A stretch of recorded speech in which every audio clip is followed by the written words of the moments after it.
O reino de Valdória não celebrava uma vitória havia décadas. Quando as bandeiras inimigas foram finalmente retiradas do Vale de Carsen, não houve fogos nem cantos. Apenas o silêncio pesado de quem venceu, pagando caro demais. O príncipe Eldric Varhen, herdeiro direto do trono, observava o campo devastado do alto da muralha sul, com as mãos manchadas de poeira e sangue seco. Aos 27 anos, carregava nos ombros o peso de uma guerra que não iniciara, mas que agora definia seu nome.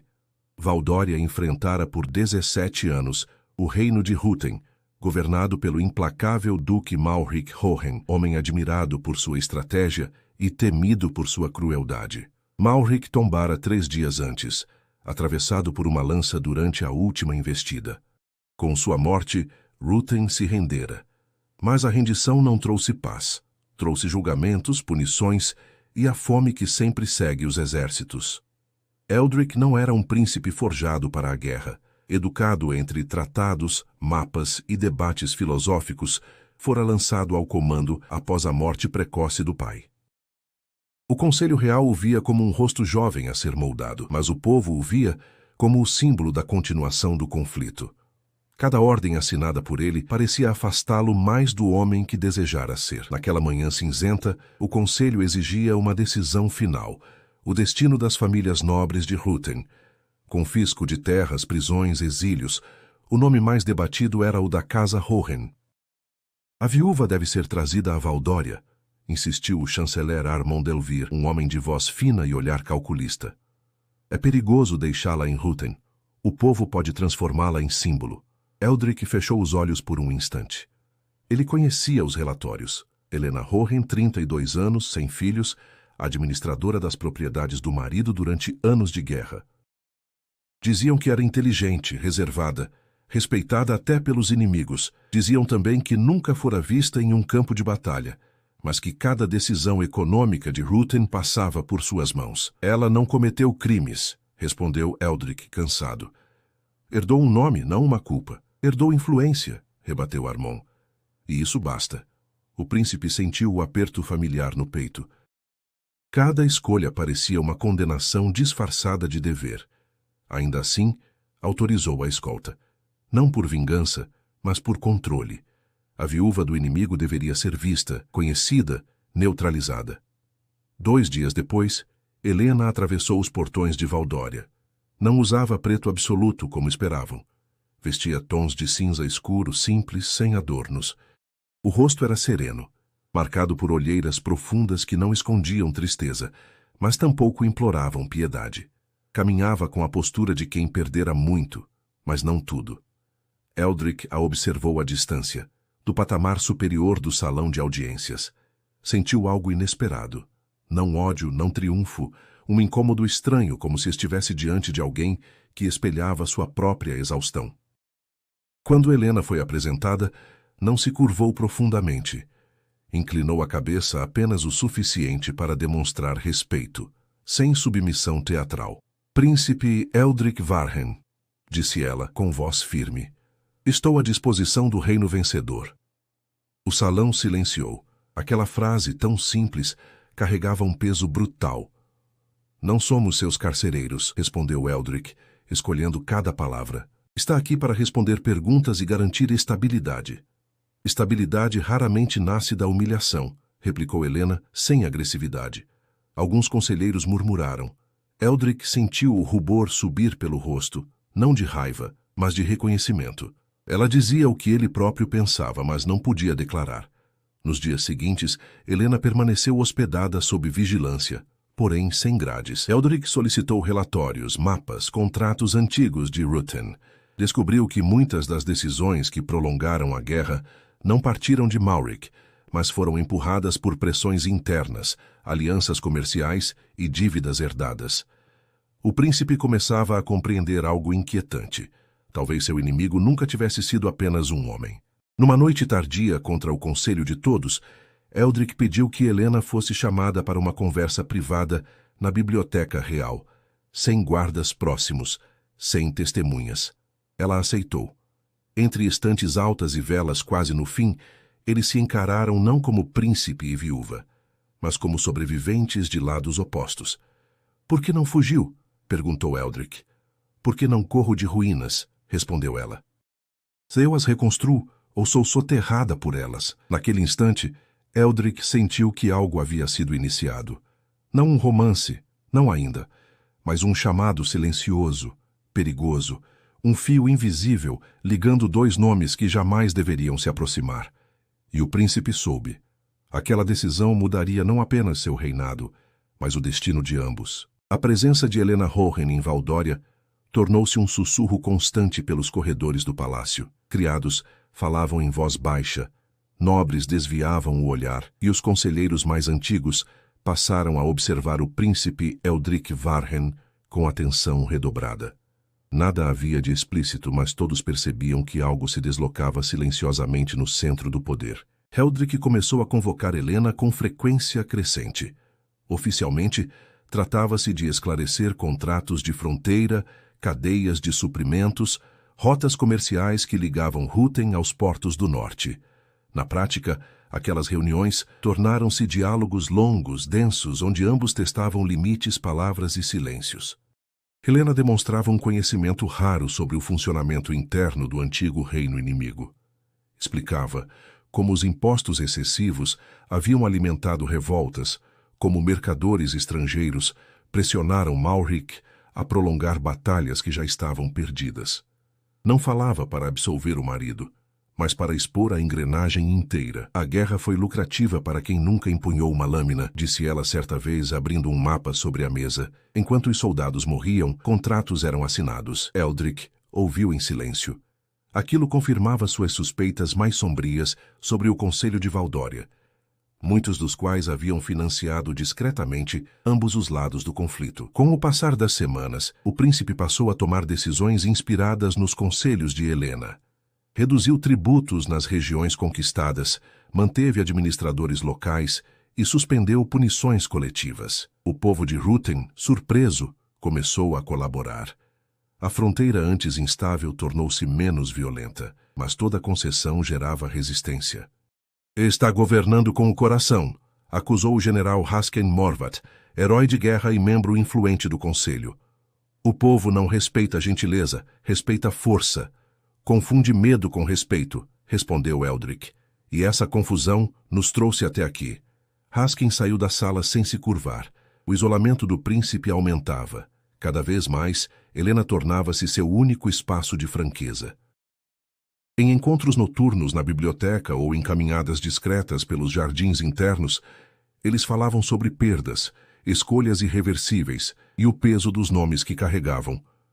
Se eu fosse apenas Helena, disse ela certa noite, talvez pudesse odiar você. E se eu fosse apenas Eldrick, respondeu ele, talvez pudesse pedir perdão. O silêncio que se seguiu não foi confortável, foi íntimo.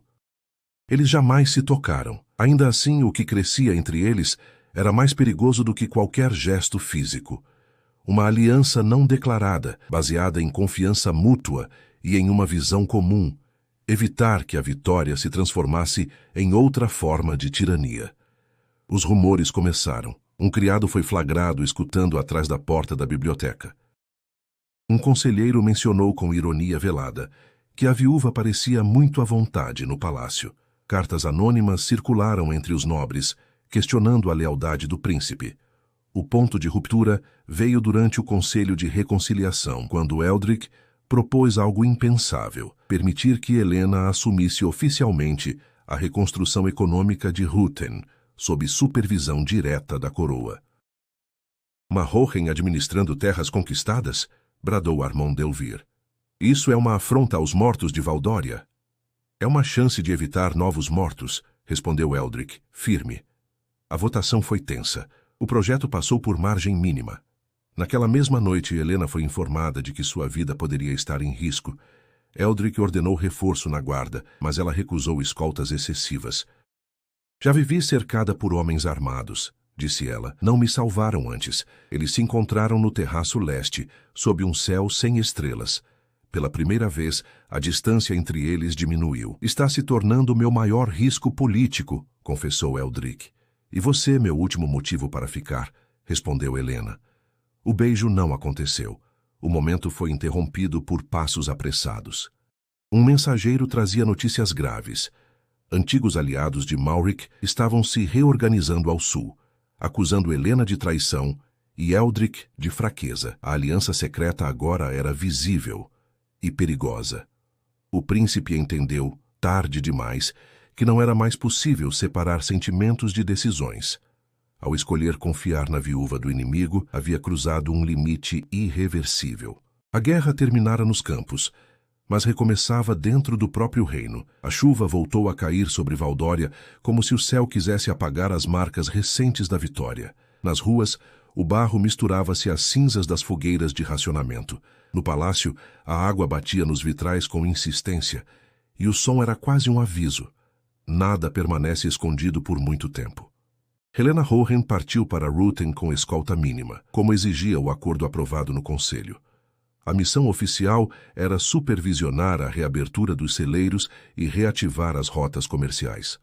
A missão real, a que ela guardava em silêncio, era outra: recuperar algo que não podia cair nas mãos de ninguém. Antes de partir, Helena entregou ao príncipe Eldrick Varren um bilhete curto sem assinatura, dobrado em 4. Se a paz falhar, procure o que foi enterrado sob o mármore, sala dos mapas, terceira prateleira, atrás do Atlas de Carsen. Eldrick leu e releu. Não era uma ameaça, era uma chave.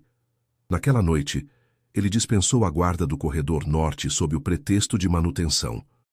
Caminhou sozinho pelas passagens estreitas do palácio antigo, onde os retratos dos reis pareciam acompanhar seus passos. A sala dos mapas cheirava a papel envelhecido e couro úmido. Mapas de campanhas militares cobriam as paredes, como se a geografia do reino tivesse sido desenhada apenas para sangrar. Ele puxou o Atlas de Carsen. O fundo da prateleira cedeu com um estalo discreto. O mármore, afinal, tinha uma fenda. Eldrick forçou com os dedos e encontrou um compartimento estreito, suficientemente grande para um livro de capa dura. Era um livro caixa, pesado, sem título. A caligrafia interna era firme, feita por alguém acostumado a registrar o mundo como ele realmente funciona. Números, nomes, datas, transações. No alto de várias páginas, um símbolo repetido, um selo mercantil, Companhia do Estreito de Varn. Eldrick conhecia aquele nome. A companhia era considerada neutra, um consórcio que transportava grãos e armas por rotas marítimas, lucrando com o comércio de ambos os reinos. Até ali, nada surpreendente. O choque veio quando ele leu as colunas de pagamento. Havia depósitos feitos por nobres de Valdória, para intermediários em Ruthen. Havia pagamentos em sentido inverso para casas bancárias dentro do próprio palácio. E havia algo pior: anotações que ligavam contratos de fornecimento a decisões estratégicas no campo de batalha, como se alguém tivesse comprado a duração da guerra, semana após semana, enquanto os soldados morriam. O coração de Eldrick acelerou. Seus olhos correram por uma página em que um nome surgia repetidamente, acompanhado de valores altos, em datas críticas: Armont Delvire. Mas Armont não era o único. Havia iniciais, abreviações, codinomes. E então, numa linha que pareceu cortar o ar da sala, ele viu: VV. Contribuição extraordinária, sob instrução do rei. VV Eldrick sentiu o corpo esfriar. O pai dele, o antigo rei Varron Varhen, morto antes do fim da guerra. O rei que o povo venerava como mártir. O rei que, segundo os bardos, jamais teria negociado com o inimigo. O livro dizia o contrário, com a frieza de quem não precisa convencer ninguém. Eldrick virou mais páginas. Havia cartas anexadas com cera ressecada. Uma delas tinha a assinatura inconfundível do pai. Não era uma aliança, mas uma barganha. Manter a guerra longa o suficiente para esmagar revoltas internas e consolidar poder, ao mesmo tempo garantindo lucros para casas nobres aliadas. O príncipe recuou um passo, como se a mesa tivesse se tornado uma armadilha. Ele tentou respirar, mas o ar parecia pesado demais. A história que ele carregava no nome era uma mentira. O chamado à guerra, a honra, o sacrifício. Tudo tinha sido moldado por interesses de homens que jamais marcharam, mas que decidiram quantas aldeias queimariam antes da paz. Uma lembrança emergiu, antiga. O pai dele, numa varanda, dizendo que Reinos sobrevivem quando alguém aceita ser odiado por fazer o necessário. Eldrick sempre interpretara aquilo como dureza nobre. Agora, soava como confissão. Ele fechou o livro-caixa com força, mas o som ecoou como um tiro no silêncio. Bonita relíquia, não? Disse uma voz atrás dele. Eldrick girou. O general Raskin Morvat estava à porta, encharcado pela chuva, com o olhar fixo como lâmina. Não parecia surpreso.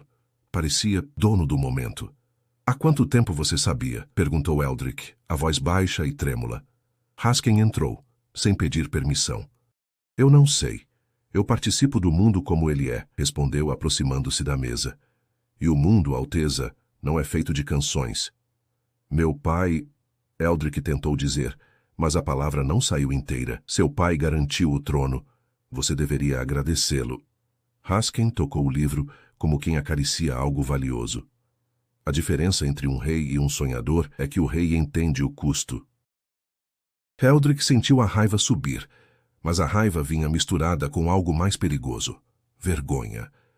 Se ele revelasse aquilo, destruiria a memória do pai e o próprio trono. Se escondesse, se tornaria cúmplice da engrenagem que desprezava. E Helena? Eldrick perguntou num impulso. Você vai usar isso contra ela.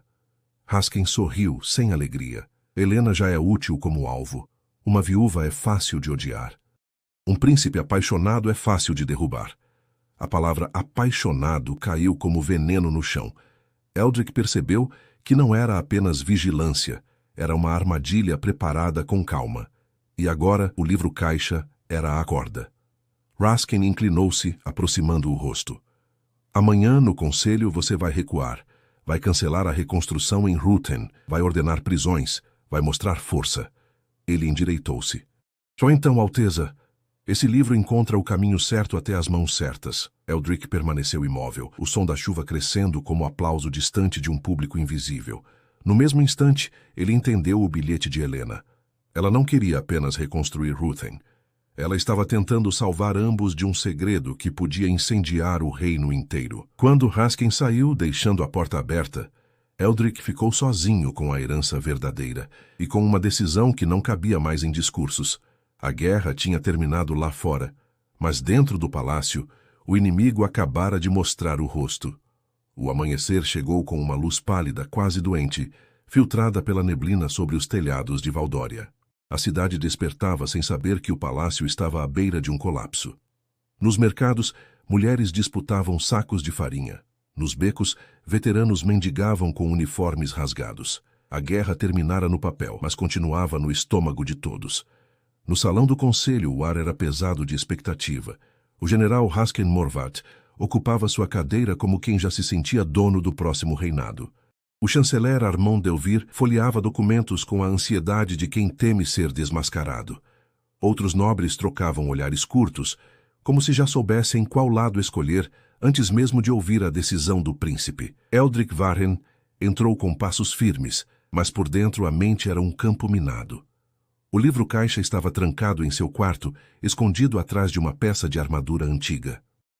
Ele passara a noite em claro, repetindo as mesmas perguntas. Revelar ou guardar? Destruir ou usar? Condenar o pai ou repetir os pecados dele? Quando o conselho iniciou, Raskin não demorou. Alteza, disse alto, para todos ouvirem. Precisamos de uma resposta hoje. Os insurgentes do sul se reorganizam. A tolerância está sendo interpretada como fraqueza. A reconstrução em Ruthen deve ser suspensa. Helena Hohen deve ser detida. Eldrick sentiu dezenas de olhos aguardando sua submissão. E se eu recusar?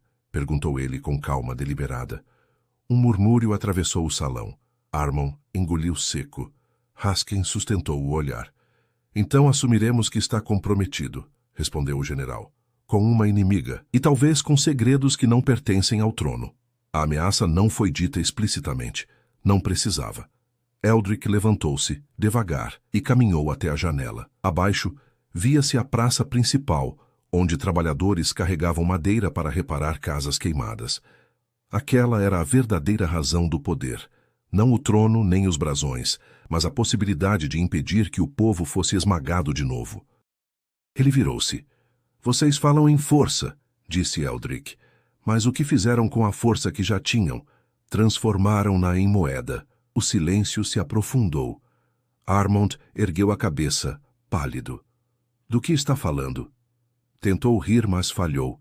Eldrick abriu uma pasta e retirou algumas folhas. Cópias feitas às pressas durante a madrugada, com trechos do livro-caixa transcritos à mão. Não revelou tudo, não ainda. Revelou o suficiente para acender medo. Estou falando de contratos, continuou o príncipe, de pagamentos cruzados, de suprimentos vendidos a ambos os lados, de homens que lucraram com cada semana de guerra, enquanto exigiam mais sangue em nome da honra. Alguns conselheiros se remexeram alarmados. Haskin apertou a mandíbula. São acusações graves, disse o general. Sem prova completa, isso é traição. Traição é vender o futuro do reino, respondeu Eldrick. E vocês fizeram isso. Armond deu um passo à frente. Alteza, pense no que está fazendo. O povo precisa de estabilidade, não de escândalos. O povo precisa de comida, retrucou Eldrick. E de verdade. Foi naquele instante que o caos começou. Um capitão da guarda entrou correndo, suado, e falou ao ouvido do príncipe. Eldrick empalideceu. Ruthen foi atacada, anunciou para todos. Um grupo armado entrou na cidade de Hohenwald durante a madrugada. Celeiros foram incendiados. Há mortos. E Helena está desaparecida. O salão explodiu em vozes. Haskin ergueu-se imediatamente, fingindo surpresa com perfeição ensaiada. Viu? Disse ele. A sua política de concessões gerou isso. Eles se sentem livres para reagir. Eldrick entendeu com nitidez dolorosa. Não era uma consequência. Era uma ação planejada. Alguém queria transformar Helena em mártir ou cadáver e usar isso para justificar repressão total. Eu vou a Ruthen, declarou Eldrick sem hesitar. Você não pode, gritou Armond. O herdeiro do trono não se expõe. Exponho-me ao que expõe o meu povo, cortou Eldrick. Se vocês têm medo da verdade, fiquem aqui com ela. Sem esperar autorização, ele saiu do salão.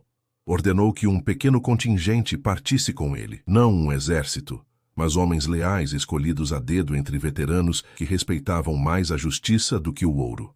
Entre eles estava a capitã Maela Sorn, comandante da guarda interna, conhecida por não se vender a nobres. A viagem até Hohenwald foi rápida e brutal. Na estrada encontraram aldeias silenciosas demais, fumaça recente, portas arrombadas. Quando chegaram à cidade, viram os celeiros reduzidos a esqueletos enegrecidos. O cheiro de grão queimado parecia um insulto direto aos famintos. Eldrick desceu do cavalo e caminhou entre os destroços. Crianças choravam.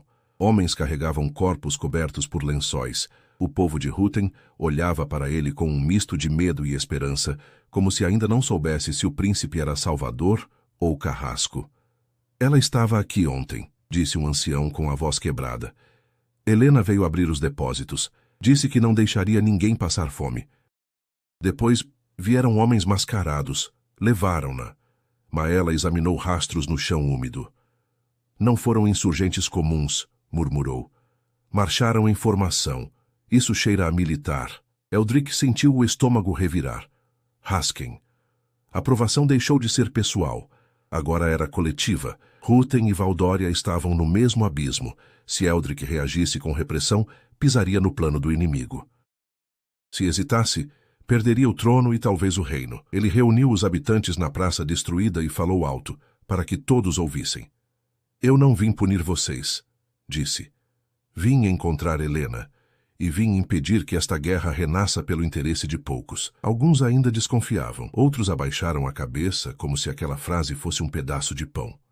Naquela noite, sob chuva fina, Eldrick recebeu um bilhete anônimo, entregue por uma criança que fugiu antes de ser vista. A letra era conhecida. Eles querem que você escolha entre mim e o trono. Não escolha. Quebre a engrenagem. Eldrick apertou o papel, sentindo que a prova final não seria vencer um exército, seria vencer o próprio sistema que sustentava o reino. A madrugada em Hohenwald foi atravessada por decisões silenciosas. Enquanto os feridos eram tratados em casas improvisadas, Eldrick Varhen reuniu a capitã Maela Sorn e seus homens mais confiáveis dentro do antigo armazém de sal, um prédio esquecido da época anterior à guerra. Ali, entre paredes grossas e cheiro de umidade, o príncipe deixou de agir como herdeiro e passou a agir como arquiteto do fim da engrenagem. Raskin não quer apenas me derrubar, disse Eldrick em voz baixa. Ele quer restaurar o medo como método de governo. Helena é apenas o gatilho. Maela assentiu. Então vamos cortar o braço antes que ele puxe a lâmina. O plano era simples e perigoso. Expor o sistema inteiro de uma vez, antes que o Conselho pudesse controlar a narrativa. Não apenas denunciar Raskin ou Armont, mas revelar como a guerra fora prolongada deliberadamente por interesses econômicos que atravessavam ambos os reinos. O livro-caixa não seria usado como chantagem, seria tornado público. Antes disso, porém, havia Helena. Seguindo rastros e relatos fragmentados, descobriram que ela fora levada para uma antiga fortaleza de fronteira, Torvenhall, oficialmente desativada, mas ainda abastecida. Um lugar perfeito para prisões não oficiais, um lugar sob influência direta de Raskin. Ao amanhecer, Eldrick avançou com um pequeno grupo sem estandarte, sem anúncio. Não como príncipe, mas como testemunha. Torvenhall resistiu pouco. Os homens que aguardavam não esperavam confronto, esperavam silêncio. Quando perceberam quem estava diante deles, muitos baixaram as armas, outros fugiram. Helena foi encontrada numa sala fria, sentada, ferida no braço, mas ereta. Quando viu Eldrick, não sorriu. Apenas respirou fundo, como quem solta um peso antigo. Você veio, disse ela. Eu devia isso ao reino, respondeu ele. Depois, mais baixo, e a você. Não houve declarações. Apenas a compreensão mútua de que sobreviver já era uma forma de vitória. O retorno a Valdória foi tenso, mas Eldrick não entrou escondido. Exigiu assembleia pública na Praça Central, algo que nenhum rei fizera antes sem celebração ou guerra. Mandou chamar escribas, mercadores, líderes de guildas, veteranos, camponeses. Mandou tocar os sinos, não como alerta, mas como convocação. Diante da multidão, ele falou. Não discursou como herói. Falou como filho que descobrira a verdade tarde demais. Revelou os contratos, leu nomes, expôs cifras. Admitiu a participação do próprio pai, sem tentar absolvição. Disse com todas as letras que o trono fora sustentado por escolhas que custaram milhares de vidas, além do necessário. O choque foi coletivo, o ódio difuso. Alguns choraram, outros gritaram, mas ninguém ficou indiferente. Quando Raskin Morvat tentou intervir, acusando o príncipe de traição e fraqueza, foi tarde. Maela apresentou testemunhas. Soldados pagos para incendiar Hohenwald, ordens seladas, recompensas prometidas. O general foi preso ali mesmo, diante do povo que ele dizia proteger. Armont Delvir tentou fugir. Não conseguiu. Valdória não se transformou em paraíso naquela tarde, mas algo fundamental mudou. O poder deixou de ser invisível. Nos meses seguintes, Eldrick aboliu privilégios hereditários no Conselho, abriu auditorias públicas e criou um sistema misto de representação entre Valdória e Húten. Não foi aceito sem resistência. Houve revoltas menores. Houve tentativas de assassinato. Mas não houve retorno à guerra aberta. Helena recusou títulos. Aceitou apenas a função de supervisora civil da reconstrução, trabalhando entre os dois reinos. Seu nome deixou de ser símbolo de inimigo e passou a ser associado a celeiros cheios e contratos justos. Quanto a Eldrick, ele nunca foi chamado de o Conquistador ou o Glorioso. Os bardos o chamaram de o príncipe que quebrou a guerra depois de vencê-la. Anos depois, quando a fronteira já era apenas uma linha em mapas antigos, alguém perguntou a Helena se ela se arrependia de ter ficado. Ela respondeu apenas, alguns reinos nascem do sangue, outros nascem da coragem de encará-lo. O legado não foi um romance contado em canções, mas um reino que aprendeu lentamente a não precisar mais de inimigos para existir. 20 anos se passaram desde a queda definitiva da engrenagem que sustentara a guerra entre Valdória e Húten. Para muitos, o conflito tornou-se apenas um capítulo distante nos livros escolares, resumido em datas, mapas e nomes que já não despertavam ódio imediato. Mas para aqueles que viveram o tempo da transição, cada escolha ainda ecoava como um lembrete silencioso do que o poder podia fazer e desfazer. O príncipe Eldrick Varhen Jamais foi coroado rei com pompa. Quando finalmente aceitou o título, dispensou cerimônias grandiosas. Não houve desfile militar, apenas um juramento público renovando o compromisso de governar com transparência. Alguns nobres antigos jamais o perdoaram. Outros aprenderam a viver em um reino onde segredos não duravam gerações. Eldric envelheceu com marcas que não apareciam no rosto. Continuou governando, mas delegando cada vez mais. Criou instituições que não dependiam de sua presença para funcionar. Dizia com frequência que o maior fracasso de um governante era tornar-se indispensável. Helena Horen nunca voltou a viver em palácios. Preferiu uma casa simples, próxima à antiga fronteira, agora apenas um caminho de comércio. Tornou-se referência em administração civil, chamada para resolver disputas, reorganizar regiões destruídas e mediar conflitos antes que se tornassem guerras. Seu nome passou a ser citado com respeito até mesmo entre aqueles que haviam lutado contra Ruthen. Eles não se casaram. A proximidade entre ambos foi constante, sólida, discreta. Compartilharam decisões, silêncios e responsabilidades. Não precisaram de títulos para definir o que os ligava. O reino compreendia, e isso bastava. Quando Eldric morreu, já idoso, não houve luto imposto.